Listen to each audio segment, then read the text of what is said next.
Assalamualaikum warahmatullahi wabarakatuh. Pada pertemuan kali ini kita akan menjelaskan materi mengenal jenis-jenis data dalam Microsoft Excel. Jadi di modul saya ini ada beberapa hal yang dijelaskan di sini. Di bagian A, yang pertama itu kita memasukkan data angka. Caranya memasukkan data angka ke dalam Excel, di sini ada penjelasannya, bisa kalian baca. Jadi data angka atau nilai atau biasa disebut dengan value ya. Jadi value atau data dikasih masuk dalam sel itu disebut value. Selanjutnya, untuk menuliskan angka ribuan tidak boleh menggunakan tanda pemisah ataupun baik titik maupun koma ya. Jadi gak usah pakai tanda pemisah ketika menuliskan ribuan, gak usah pakai titik, gak usah pakai koma, langsung saja tulis nolnya. Jadi data yang selalu dituliskan ke dalam sel posisinya selalu rapat ke kanan jika data itu berupa angka. Kecuali berupa huruf, dia akan rapat ke kiri. Selanjutnya di sini akan dijelaskan, bagian kedua ini akan dijelaskan contoh-contoh jenis-jenis data ya, yang bisa kalian coba nanti masukkan, nanti lihat hasilnya di sel tersebut seperti apa. Kemudian di bagian B kalian masukkan data huruf. Di sini ketika masukkan data huruf bisa pakai tanda petik, bisa petik dua atau petik ganda, bisa tanda head, bisa tanda backslash. Dari tanda petik tunggal, di sini ada penjelasannya untuk selnya merapat ke kiri. Sedangkan untuk petik ganda untuk selnya merapat ke kanan ya, atau isi selnya membuat merapat ke kanan. Untuk tanda head, bisa teks rata tengah. Untuk backslash, fungsinya mengulangi penulisan teks sepanjang sel. Terus di bagian kedua di sini bisa kalian lihat contoh masukkan data jenis huruf berikut ini ya. Kalian bisa coba nanti langsung di selnya bagaimana hasilnya, apakah berfungsi atau tidak. Selanjutnya di bagian C kita mencoba masukkan data rumus. Ketika kita mau masukkan rumus Excel, bisa digunakan awalan rumusnya ya, bisa menggunakan sama dengan, bisa menggunakan simbol tambah, kurang ataupun add ya, bisa kalian gunakan. Ini awalannya ya, ketika kita menuliskan rumus ke dalam sel Excel. Ketika kita menuliskan ke dalam sel Excel, ini bisa diawali dengan sama dengan, tanda tambah, tanda kurang ataupun add. Terserah kalian mau pilih yang mana. Tapi kebanyakan untuk masukkan rumus Excel itu kita menggunakan tanda sama dengan. Oke, adapun operator matematika yang sering digunakan ke dalam Excel untuk penjumlahan bisa tanda tambah, pengurangan ini, perkalian tanda bintang, pembagian garis miring, dan untuk pemangkatan bisa pakai tanda head ya. Di sini kalian bisa baca lagi penjelasannya.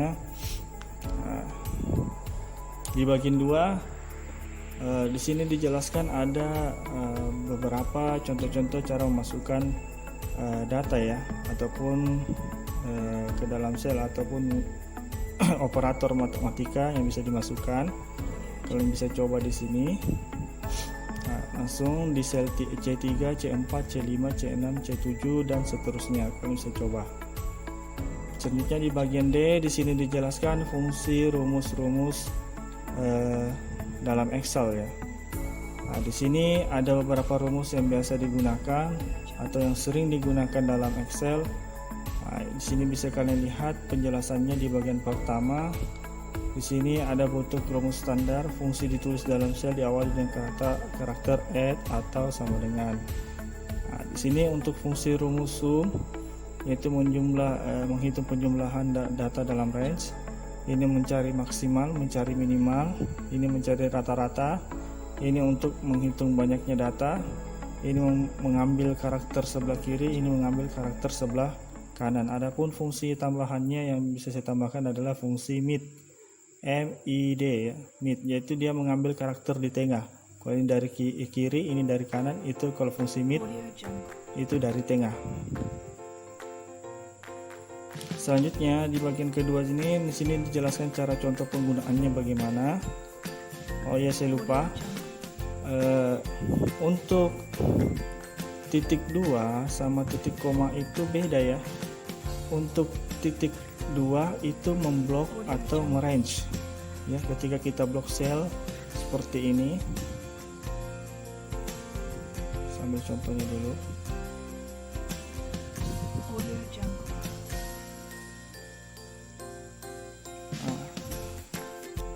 Ketika kita blok begini akan muncul titik 2 ya, ini namanya range.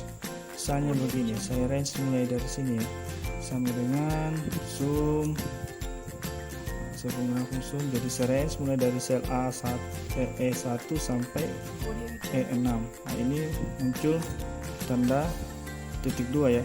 Sedangkan untuk titik koma ini adalah tanda pemisah.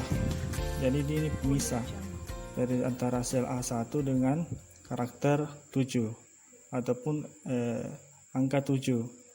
Nah, jadi itu pemisah. Jadi pemisahnya juga ini macam-macam. Kalau di laptop kalian menggunakan sub bahasa Indonesia ataupun penjelasan sistem operasi menggunakan bahasa Indonesia, biasanya dia menggunakan titik koma. Kalau dia bahasa Inggris dalam sistem operasinya, dia biasanya menggunakan koma. Jadi setiap komputer Excel itu berbeda-beda ya. Jadi setiap sistem operasi itu beda-beda tergantung jenis bahasa yang diterapkan di dalam sistem operasinya. Kalau saya di sistem operasi saya adalah bahasa Indonesia, makanya pemisahnya titik koma. Tapi kalau yang bahasa Inggris pakai koma ya, atau menggunakan koma. Makanya nanti kalau tuliskan rumus ini dan gagal tampil, nah berarti bukan rumus yang salah, berarti pemisahnya beda. Coba gunakan koma. Oke, selanjutnya di sini ada penjelasan simpan hasil lembar kerja Anda dengan nama data ya. Jadi disimpan, setelah dicoba disimpan. Kemudian di bagian E memperbaiki data. Di sini ada penjelasan untuk memperbaiki data. Arahkan pointer ke sel A1, kemudian tekan F2. Maksudnya seperti ini, ketika kita salah tuliskan data di sini ya, saya tidak mau 0, saya mau 1, kita bisa tekan F2 ya. Nah, itu datanya bisa kita perbaiki atau hapus. Nah, misalnya sini saya di sini 56, kemudian saya memperbaiki datanya, saya bisa double klik, tinggal double klik, nah itu bisa perbaiki datanya. Nah, seperti itu. Selanjutnya di sini adalah penjelasan bagian F, yaitu mengubah jenis huruf. Jadi file yang kemarin kalian kerjakan itu buka kembali ya file gaji Mei. Kemudian klik sel A1 pada gaji Mei, file gaji Mei yang kalian tadi kerjakan. Nah, ini ada petunjuknya, kalian ikuti petunjuknya ini. Diapakan ya? Nah, di sini dirubah fontnya, jenis fontnya dan ukuran fontnya dan hurufnya. Kemudian di bagian G, di sini dirubah angkanya, jadi merubah format angka. Nah, kalau biasanya bingung menggunakan angka apa, kalian di sini sudah dipelajari, silahkan baca. Di sini ada angka desimal, ada angka persen, ada untuk spesial, ada custom. Kalau kalian sendiri mendesain angkanya sesuai dengan keinginan kalian bisa pakai custom. Selanjutnya di bagian H, di sini bagian H, nah di sini mengubah alignment. Nah, kalian bisa rubah alignmentnya di sini ataupun alignmentnya ya, alignmentnya. Nah, kalian bisa rubah di sini mau teksnya teks rata tengah, rata kiri, atau rata kanan, atau justify. Kalian bisa lakukan di sini perubahan. Kemudian di sini dibuka lagi ya, dibuka lagi filenya. Oh tidak ya, tidak, maaf. Jadi tidak ada file lagi. Jadi di sini suruh simpan lembar kerja lagi perintahnya. Selanjutnya di bagian I, menambahkan border di dalam sebuah tabel atau kasih garis. Kalian bisa lakukan dengan cara seperti ini. Di sini sudah ada penjelasannya dan cara-caranya. Jadi untuk Microsoft Excel 2007, 2010 maupun 2013, 2016 itu tidak jauh perintahnya, yang tidak jauh beda perintahnya, walaupun tampilannya beda, tapi perintahnya tetap sama. Kemudian untuk bagian J, untuk menambahkan warna dan background, kalian bisa ikuti perintahnya, ini langkah-langkahnya. Oke, sampai di situ saja modul saya, penjelasan di modul saya. Jadi sampai bagian J. Adapun pertanyaan-pertanyaannya yang masih bingung dalam modul ini, bisa kalian tanyakan langsung.